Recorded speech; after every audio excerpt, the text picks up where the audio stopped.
আরে এরা কি ঘুমোচ্ছে নাকি? হাসনাবাদ স্টেশন সংলগ্ন বস্তিতে আগুন লেগে পুড়ে ছারখার হয়ে গেল একটি দোকান সহ 4টি বাড়ি। ক্ষতি কয়েক লক্ষ টাকা, সর্বস্ব হারিয়ে গৃহহীন। উত্তর চব্বিশ পরগনার বসিরহাট মহকুমার হাসনাবাদ স্টেশন সংলগ্ন একটি বস্তিতে রবিবার ভোর রাতে হঠাৎ আগুন লেগে যায়। মুহূর্তের মধ্যে সে আগুন ছড়িয়ে যায় বস্তি এলাকায়। বস্তিতে থাকা 4টি বাড়ি ও একটি দোকান মুহূর্তের মধ্যে পুড়ে ছারখার হয়ে যায়। ঘটনার খবর পেয়ে দমকলের একটি ইঞ্জিন ও এলাকাবাসীদের সাহায্যে আগুন নিয়ন্ত্রণে আসা হয়। আগুন লাগার এখনো পর্যন্ত সঠিক কারণ জানতে পারেনি দমকল কর্মীরা। আগুন লাগার পর একটি গ্যাসের সিলিন্ডার ব্লাস্ট হয়ে আগুন দ্রুত ছড়িয়ে পড়ে বলে দাবি স্থানীয় বাসিন্দাদের। বইপত্র, আসবাবপত্র, জিনিসপত্র, গুরুত্বপূর্ণ নথি পুড়ে ছাই, এমনকি তাদের শেষ সম্বলটুকু পুড়ে ছাই হয়ে যাওয়ার ফলে পথে বসেছে এই পরিবারগুলো। ঘটেছিল কি দিদি কালকে আপনাদের এখানে? রাত তখন 1:10-15 মনে হয়।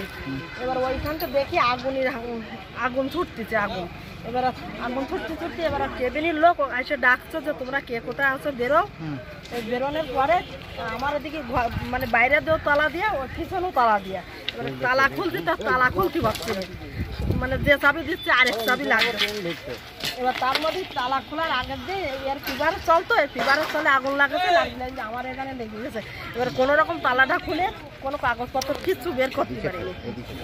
এবার না বের করতে উনি একটা জাইয়ে ফ্যান পরে তারপর এইখানে ফুল গাছের দ্বারা বসাইতে পারে, দেখি আগুন আবার এইছে ওই লাইনে যেয়ে বসাইতে। আপনার নাম কি? আপনার সীমা অধিকারী। একদম প্রচণ্ড গরম, আর রাত্রে 2টোর সময় আগুন ধরে গেছে। যা হোক, সম্ভবত শর্ট সার্কিটেই ধরেছে, যেহেতু এগুলো সব প্লাস্টিক বা দরমার বেড়ার ঘর বেশি অংশ। তো এদের যা ছিল কাগজপত্র পর্যন্ত এরা কিছু বার করতে পারেনি। এরা এখন প্রচণ্ড অসহায়। প্রাথমিক যেটা করা যায়, এদেরকে মানে কিছু জামা কাপড় ব্যবস্থা করা বা কিছু এদের রান্নাবান্না করার সরঞ্জামগুলো সব নষ্ট হয়ে গেছে। আপাতত এইগুলো প্রাথমিক যেটা করার আমি আমার মতো করে করছি, চেষ্টা করছি। প্রশাসন দিক দিয়ে এসডিও সাহেবকে বা আমাদের বিডিও সাহেব ম্যাডামকে বা আমরা ডিএমকে সব জায়গায় আবেদন করব। আর এদের কাগজপত্রের জন্য আমার আইসি সাহেবের সঙ্গে কথা হয়েছে, কাগজপত্রগুলো যাতে রেডি করে দেওয়া যায় সেগুলো আমি প্রাথমিকভাবে দেখছি। তারপরে এটা 14 নম্বর ওয়ার্ড টাকি মিউনিসিপ্যালিটি।